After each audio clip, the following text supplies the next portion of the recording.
होता है बेटा वो अब समाप्त हो चुका है, तो मैंने सोचा क्यों ना आप लोगों को थोड़ा सा गाइडेंस दे दिया जाए, क्योंकि बहुत सारे लोग अब अलग अलग स्टेट में होंगे। किसी का पेपर अच्छा हो गया होगा, किसी का बहुत अच्छा, किसी का खराब, किसी का बहुत खराब पेपर हो गया होगा। तो आई थॉट कि क्यों ना आप लोगों को एक थोड़ा सा रोड मैप दिया जाए कि फर्स्ट जेईई मेन के बाद आप लोगों को क्या करना चाहिए, किस तरह से अब आगे की जर्नी होनी चाहिए। हो सकता है आप बहुत खुश हो इस समय, हो सकता है आप बहुत दुखी हो, डिमोटिवेटेड हो, तो जैसे भी बेटा आप फील कर रहे हैं, it is okay to feel that way. मैं आपको मना नहीं करूंगा वैसा फील करने के लिए, क्योंकि हो सकता है आपने बहुत मेहनत करी हो और हो सकता है आपको बहुत अच्छा आउटपुट मिल गया हो, तो आप खुश होना बिल्कुल डिजर्व करते हैं। और अगर आप जितनी मेहनत करी और उतना अच्छा रिजल्ट नहीं भी आया है, तो आप बेटा दुखी होना भी डिजर्व करते हैं। और डिजर्व से ज्यादा मैं कहूंगा कि अगर आप दुखी होंगे तो ही अंदर से वो दोबारा से आग निकलेगी और आप और एफर्ट करेंगे बेटा, क्योंकि जब वॉल्स के अगेंस्ट हमारे बैक होते हैं, बिल्कुल हमारा सब कुछ हार गए होते हैं, तभी हमारा बेस्ट आउटपुट भी निकलता है। चलिए, तो हम लोग इस छोटे से सेशन को स्टार्ट करेंगे। क्या क्या हम लोग कर सकते हैं, क्या क्या आपको करना चाहिए 1 जनवरी का जब जेईई मेन खत्म हो गया है, तो उसके बारे में हम डिस्कशन बेटा शुरू करेंगे। तो सबसे पहले तो क्या क्या हो सकता है, अभी हो सकता है कि आपका पेपर अच्छा हो गया, अच्छा या बहुत अच्छा जो भी है, मतलब डिसेंट हो गया। आपको लगता है कि सर जेईई मेन तो निकल ही गया है और जेईई एडवांस की अब मेन बात है। हालांकि ऐसे बहुत कम लोग होंगे, क्योंकि फर्स्ट जेईई मेन में अगर आप इस कैटेगरी में आ रहे हैं तो भाई इसका मतलब आप 1 साल पहले से या 2 साल से तैयारी कर रहे थे। फर्स्ट ड्रॉप तो आपका नहीं होगा, फ्रेश ड्रॉप नहीं होगा।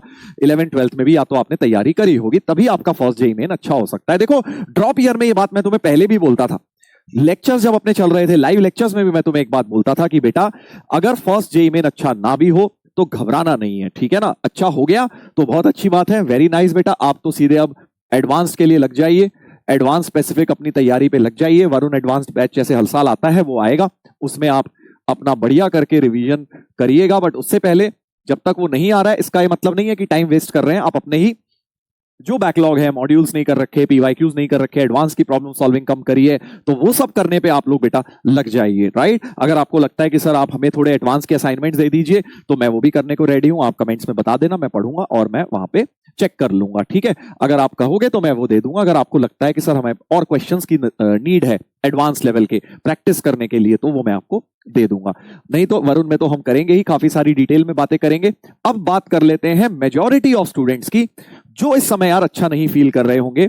तो अगर अच्छा हो गया है आपका या फिर बेकार हुआ है, यही 2 चीजें हो सकती हैं। अगर अच्छा हो गया है बेटा, तो मैंने आपको बता दिया, एडवांस के लिए आप बिल्कुल शुरू हो जाइए और बिल्कुल एक भी दिन वेस्ट मत करिए। अच्छा हो गया है सर, मैं तो मेंस ही चाह रहा था, मेरा तो मेंस अच्छा हो गया, मैं 3-4 महीने ऐश कर लूं क्या? तो बेटा देख, इस कैटेगरी में भी बच्चे होते हैं, अच्छा हो तो गया, बट सर मेरे को तो एडवांस करना ही नहीं सर, मैं तो बस मेंस के लायक कर रहा था, मेरा तो हो गया सर, अब तो मैं मजे करूंगा 3-4 महीने। तो बेटा ये है थोड़ी सी छोटी सोच, सही बता रहा हूं। क्योंकि अगर तुम्हें समय मिला है, ड्रॉप मिला है, तो क्यों ना आईआईटी एडवांस के लिए ट्राई करो यार। क्यों अपने आप को रेस्ट्रिक्ट कर रहे हो मेंस के लिए? क्योंकि ये जिंदगी भर का तुम्हारा बेनिफिट हो जाएगा। अगर आईआईटी क्लियर हो गया तो जिंदगी भर का बेनिफिट है, ठीक है। तो सभी बच्चे जिनका मेंस 1 अच्छा हुआ है, आप एडवांस के लिए बिल्कुल जाइए, कोई प्रॉब्लम नहीं है, आपका बिल्कुल वो भी क्लियर होगा। सिर्फ मेंस स्पेसिफिक मत पढ़ाई करो। तुमने पहले नहीं पढ़ा, कोई बात नहीं, 4 महीने बहुत हैं, करोगे हो जाएगा, ठीक है। तो वो आपको करना है, एडवांस को टारगेट करना है बेटा, क्योंकि जिंदगी बार बार मौके नहीं देती। आपको इतना अच्छा सुनहरा मौका मिला है आईआईटी में सीट पाने का, तो आप उसको जरूर ट्राई करिए। अब बात कर लेते हैं मेजॉरिटी ऑफ बच्चों की जिनका पेपर अच्छा नहीं हुआ होगा। तो पहले तो यार मैं तुमसे ये बात पूछना चाहूंगा कि क्या तुम्हारा अच्छा नहीं हुआ, उसके कारण क्या थे? देखो 2-3 कारण हो सकते हैं, और उसको तुम्हें खुद बेटा, मैं तुम्हें ब्लेम नहीं कर रहा, तुम खुद एनालिसिस करो कि क्या तुम्हारी तैयारी अच्छी थी, मतलब पढ़ा था कि नहीं पढ़ा था अच्छी तरह, लास्ट मोमेंट पे बस सर 1 शॉट हमने तो कर लिया वैसे सिलेबस खरा, या फिर आपने प्रॉपर तरीके से पढ़ाई करी, अच्छी तरह से पढ़ा था, ठीक है, या फिर नहीं मक्कारी करी थी सर हमने। तो हम जानते हैं कि सर हमने मक्कारी करी थी, लास्ट लास्ट में थोड़ा बहुत कोशिश कर ली थी, बट अंदर से हमने बोल तो है सबको कि हम पढ़े थे, बट हम पढ़े नहीं थे सर, हमने अपना एफर्ट नहीं दिया था। क्या हमने अपना 100% तो छोड़ो, 80-90% भी एफर्ट दिया? तो अगर आपने अपना 80% से ज्यादा एफर्ट दे रखा था, तो मतलब आपने पढ़ा था, सिंपल से मैं इसको कैटेगराइज कर देता हूं। बट अगर आपने 70% या उससे कम, 75% से कम एफर्ट में आप काम कर रहे थे, आपको पता था कि आप 25% टाइम अपना वेस्ट कर रहे हैं या उससे ज्यादा वेस्ट कर रहे हैं, तो भाई आप इस कैटेगरी में आएंगे। तो बेटा अगर आपने मक्कारी करी थी, ड्रॉप लेकर भी मक्कारी करी थी, तो यार किसी और को ब्लेम नहीं कर सकते। देखो सच्चाई तो यही है कि आपको अपनी मिस्टेक्स को ओन करना पड़ेगा। बट मैं यहां आपको ब्लेम करने नहीं आया हूं बेटा, मैं तो आपको सोल्यूशन देने आया हूं कि अब अगर आपने मक्कारी करी थी तो अब समय है सुधर जाने का। अगले 3 महीने अभी भी हैं, तुम्हारे को बोर्ड्स नहीं देने हैं, ठीक है। मोस्ट ऑफ द स्टूडेंट्स को, कई लोग दे रहे होंगे थोड़ा इंप्रूवमेंट के लिए, बट मेजॉरिटी ऑफ स्टूडेंट्स आप ड्रॉप ईयर में है। फरवरी मार्च अप्रैल वाला जो समय है, ये 2-3 महीने 2.5 महीने समझ लो, ये आप लोगों का 12th वालों से आगे निकलने का मौका होता है। ड्रॉप ईयर में बेटा अगर आप फ्रेश ड्रॉपर थे, आप नहीं पढ़ाई कर पाए या फिर पढ़ा भी था, नहीं क्वेश्चंस कर पाए, नहीं प्रैक्टिस कर पाए, नहीं रिवीजन कर पाए, तो भाई वो आसान नहीं था, क्योंकि 6 महीने में तो तुमने सिलेबस करा है पूरा। जून से लेके तुमने जनवरी तक तो बेटा सिलेबस ही निपटा दिया पूरा। कितने महीने होते हैं? 7 महीने होते हैं। 7 महीने के अंदर तुमने 11वीं 12वीं 2 क्लासेस का सिलेबस किया है। तो अगर आपने पढ़ा भी था और आपका एग्जाम अच्छा नहीं हुआ तो इट इज क्वाइट ओके, क्योंकि जनवरी जेई मेंस बेटा ये तो अब रास्ते में एक नई चीज आ गई है। पहले इतने सालों से अप्रैल में ही होता था जेई मेन। तो ड्रॉप ईयर वालों के लिए बात मैंने तुम्हें क्लास में भी बोली थी कि अप्रैल वाला ही जेई मेन होता है, कि आपने सिलेबस ही अभी करा है। तो अभी 2.5-3 महीने हैं, 2.5 मंथ्स हैं। आप इनमें अगर बेटा तुमने अपना 100% दे दिया, अपना 100% दे दिया, चाहे तुम्हारा बैकलॉग था, चाहे तुम इस कैटेगरी में थे, तब तुम्हें क्या करना है? तुम्हें बैकलॉग निपटाना है, थ्योरी पढ़नी है, प्रॉब्लम्स लगाने हैं, पीवाईक्यूज लगाने हैं। बट मेजॉरिटी ऑफ स्टूडेंट जो तुम लोग होगे, जो मुझे देख रहे हैं, वो तुम इस कैटेगरी में होगे। 70-80 नहीं तो 70%, 60% कुछ तो तुमने दिया होगा अपना, राइट? तो अगर आप इस कैटेगरी में है या फिर आप यहां पर है लेस देन, मतलब ये समझ लो 60 से आपने, या 50 से 75, 50 से 80% आपने दिया है, या महामक्कारी वाले स्टेज पे है, ठीक है। 3 कैटेगरी करा देता हूं। महामक्कारी,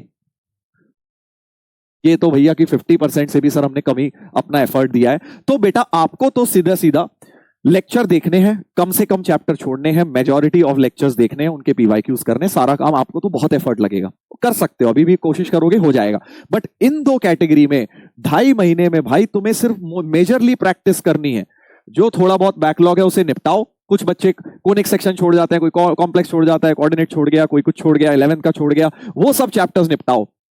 और 2.5 महीने तुम्हारे लिए इनफ है यार। अगर तुम अब अपने आप को आज देख लो, तुम्हें मेरी बात पे अगर विश्वास है तो बेटा 2.5 महीने बाद देख लेना कितना डिफरेंस होगा। क्योंकि अभी तुमने पहली बार पढ़ा था, तुम्हें बड़ी मुश्किल से कोई कोई चीजें याद हैं, बहुत ज्यादा अच्छी तरह रिवीजन नहीं कर पाए, नोट्स नहीं बनाए थे, सर नोट्स याद नहीं है, नोट्स में हमने रिवीजन ही नहीं किया, बस पढ़ के किसी तरह लेक्चर देकर चले गए थे। अब वो 2.5 महीने जब आप उसे बार बार नोट्स में से रिवाइज करेंगे, पीवाईक्यूज करेंगे, तो आपका बेटा वो बहुत स्ट्रांग हो जाएगा टॉपिक, ठीक है ना। तो जो एक्चुअल में चीज है अगले 2.5 महीने में करने वाली है। अभी तो तुम यार सीख रहे थे, बस समझ रहे थे, किसी तरह कॉन्सेप्ट को सीख रहे थे। अब तो एक्चुअल टाइम आया उसे कन्वर्ट करने का। तो मार्क्स उतनी आसानी से नहीं आते। फर्स्ट स्टेज होता है आपने सीखा, अब उसको आप जब खूब सारे सवाल करेंगे, बार बार रिवाइज करेंगे, तो आपको वो फास्ट स्पीड बनेगी, एक्यूरेसी बनेगी, नंबर में कन्वर्ट होगा जेईई मेन के अंदर, एग्जाम मॉक टेस्ट के अंदर, ठीक है। तो 2.5 महीने हैं। आप ये जो लोग हैं इनमें से, आप ये सबसे पहले देखिए कि आपकी लैकिंग कहां है। क्या लेक्चर्स नहीं देखे थे? क्या लेक्चर्स देखे थे, रिवीजन नहीं किया था, नोट्स नहीं याद है, हमें नोट्स की बातें ही याद नहीं आ रही थी एग्जाम में सर, हम ब्लैंक हो रहे थे, हमें कैलकुलेशन मिस्टेक हो रही थी, हमारी प्रॉब्लम सॉल्विंग स्किल्स वीक थी, या हमने प्रैक्टिस उतनी नहीं करी थी। आपको ये सब चीजें देखनी है। अगर नोट्स से रिलेटेड प्रॉब्लम है, रिवीजन से रिलेटेड प्रॉब्लम है, तो भाई तुम्हें नोट्स रिवाइज करने हैं, अपने नोट्स पढ़ो डेली, उसमें हर एक चैप्टर का हर चीज तुम्हें पता होनी चाहिए। क्लास में क्या ट्रिक कहां पे कब क्यों बताई गई है, किस चैप्टर में कौन से लेक्चर में क्या ट्रिक बताई गई है, तुम्हें सारी लर्न होनी चाहिए। अगर वो लर्न नहीं है तो एग्जाम में नंबर नहीं आएंगे, पहले ही बता रहा हूं। उसके लिए आपके पास अपने नोट्स हैं, आप वहां से पढ़िए। अगर आपने बनाए हैं तो, नहीं बनाए हैं नोट्स तो बैच में पीडीएफ मिलती है, वहां से पढ़ सकते हो। बट और उसके अलावा आपको पता है इजी नोट्स भी आप लोगों के लिए मैंने लिखे थे, वो भी आप लोगों के बहुत बच्चों ने वो बाय करे हैं, बट वो बाय करके रख लिए हैं, बस उसमें से कोई रिवीजन ही नहीं हुआ है, सिर्फ किसी को याद ही नहीं है उसमें क्या बताया हुआ है सर ने, क्या ट्रिक्स बताई हुई है, कुछ याद नहीं है। तो याद करके जाना है बेटा। और इनफैक्ट 12th वाला भी, तुम लोग लाइव बैचेस में इतना बोल रहे थे सर 12th वाला कब आएगा, वो भी बुक आ गई है पीछे से। जब टाइम मिला मुझे 11th के, आप लोगों के 12th के exam boards, sorry JEE main चल रहा था, तो मैंने लास्ट का जो पार्ट बचा था वो फिनिश कर दिया है बेटा। वो भी बुक अब अवेलेबल है, जिन भी बच्चों को लेनी है वो भी ले सकते हैं। तो सबसे पहली बात, नोट्स अगर आपके फिंगर टिप्स पे नहीं है तो उनको करिए। आपने खुद बना रखे हैं, उससे अच्छी कोई बात नहीं है, वो बना के आप उन्हीं से पढ़ लीजिए, तब आपको बुक लेने की जरूरत नहीं है, क्योंकि सेम ही चीज है, सही बता रहा हूं। तो 99% चीजें सेम ही मिलेंगी आपको। बट बुक में बस ये है कि वो सब एक जगह कंपाइल्ड हो जाता है, तुम उसको बिना किसी स्क्रीन के माध्यम के पढ़ सकते हो, अपने आप पढ़ सकते हो, समय बच जाता है, बस ये चीज है। बट जैसे भी पढ़ो उसको तुम्हें करना है अच्छी तरह। दूसरी बात, अगर नोट्स तो सर हमें अच्छी तरह याद है, हमें तो क्वेश्चन देख के चमक जाता है कौन से टॉपिक का, कौन से सब टॉपिक का है, क्या ट्रिक लगनी है, बट मैं करने में दिक्कत होती है। एक हो गया कि चमक ही नहीं पाता सर, यानी चमक ही नहीं पा रहा मतलब नोट्स की प्रॉब्लम है, आप दिन रात बैठ के नोट्स पढ़िए, कुछ मत करिए। और चमक गया सर, हमें समझ तो आ गया इसमें ये वाला टॉपिक लगना है, बट मैं लगाने गया तो कुछ कैलकुलेशन मिस्टेक हो गई, कुछ सिली मिस्टेक हो गई, कहीं आंसर नहीं निकल पाया, तो मतलब आपकी बेटा प्रॉब्लम सॉल्विंग पे आपको समय ज्यादा देना है। आप पीवाईक्यू की 15 साल की 20 साल के बैच के अंदर पढ़े हुए हैं आपके पास, वो पीवाईक्यूज मेंस के लगाने शुरू कर दीजिए बस, और कुछ मत करिए। चैप्टर वाइज लगाने शुरू कर दीजिए। 2.5 महीना इनफ है। 2.5 महीने में कितने, 2 महीने भी मान लो यार तुम, 2 महीने भी मान लो, फरवरी मार्च, ठीक है, 60 दिन है तुम्हारे पास, 60 दिन है, 30 चैप्टर है, हर चैप्टर को 2 दिन दे दो, खत्म बात। ऑन एन एवरेज मैथ्स में लगभग 30 चैप्टर है, 30 चैप्टर्स के करीब हैं, आप हर चैप्टर को 2 दिन दे दीजिए। और 2 दिन में क्यों नहीं कर सकते तुम 200 सवाल, आराम से कर सकते हो। एक दिन में 100 सवाल करो। 100 सवाल का मतलब क्या है, 4-5 घंटे नहीं पढ़ सकते मैथ्स, बिल्कुल पढ़ सकते हो। 5 घंटे और सब्जेक्ट, 6 घंटे और सब्जेक्ट्स पढ़ो, 5 घंटे मैथ्स पढ़ो, तो 12 घंटे दिन के हो गए।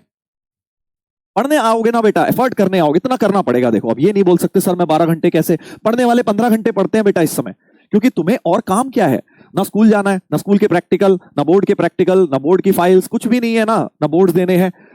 सिर्फ और सिर्फ तुम्हें बस अपना रिवीजन करना है और तुम्हें बैठ के बस सोना है, खाना पीना अपना ये डेली के चोर्स करने हैं, ठीक है। तो आपको आराम से 12 घंटे बेटा मिलेंगे। अब सवाल ये उठता है कि आप मक्कारी करना चाहते हैं फिर से, या फिर बेटा आप 100% एफर्ट देना चाहते हैं। और अगर दिया भी था तुमने, मान लो तुम इस कैटेगरी में थे भी और फिर भी नंबर नहीं आए, तो भी बेटा अपने आप को इतना ब्लेम मत करो, बिकॉज अभी तो 6 महीने में यार तुमने सिलेबस ही खत्म करा है।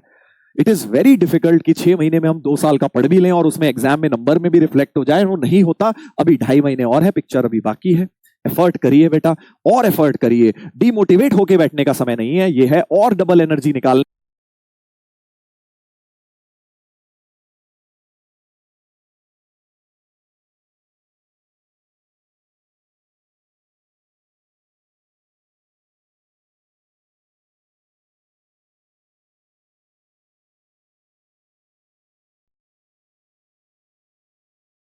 बिकॉज अभी तो 6 महीने में यार तुमने सिलेबस ही खत्म करा है।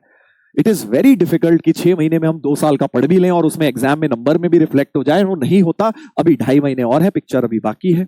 एफर्ट करिए बेटा, और एफर्ट करिए, डीमोटिवेट होके बैठने का समय नहीं है, ये है और डबल एनर्जी निकालने का और अपने आप को डबल तरीके से प्रिपेयर करने का। जो गलतियां हुई उन्हें ना रिपीट करते हुए एफर्ट करने का। और अगर तुम ये 2.5 महीने और बिना सोचे समझे बस जैसे पहले मेहनत कर रहे थे करते रहोगे, तो अब तुम्हें उसका रिजल्ट भी दिखने लग जाएगा, ठीक है।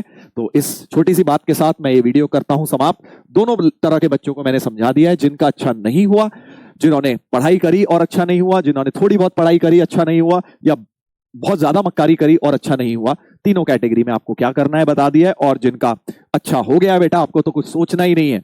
ये मत सोचो कि सर हम तो थक गए हैं, 2 साल हो गए, 3 साल हो गए पढ़ते हुए, अब मैं ऐश चाहता हूं। ऐश ही ऐश है 4 महीने बाद, अप्रैल के बाद, एडवांस के बाद, मई जून के बाद तुम्हारी, मई मिड के बाद तुम्हारी ऐश होनी है, कुछ और करने को ही नहीं है। फ्री टाइम है, मैंने तुम्हें बैच में भी बताया था, राइट। तो अभी के लिए आप फ्री टाइम मत यूज करिए, आप अभी उस फ्री टाइम को पढ़ाई में यूज करिए, एडवांस की तैयारी में यूज करिए, और अगर मेंस अच्छा नहीं हुआ तो मेंस की तैयारी में यूज करिए, ठीक है। बाकी जैसा कि मैंने बताया 12th वाली इजी नोट्स भी आ गई है, आपकी मर्जी है, आप लेना चाहें ले लीजिएगा। Amazon, फ्लिपकार्ट, PW स्टोर सब जगह अवेलेबल है बेटा ये, राइट।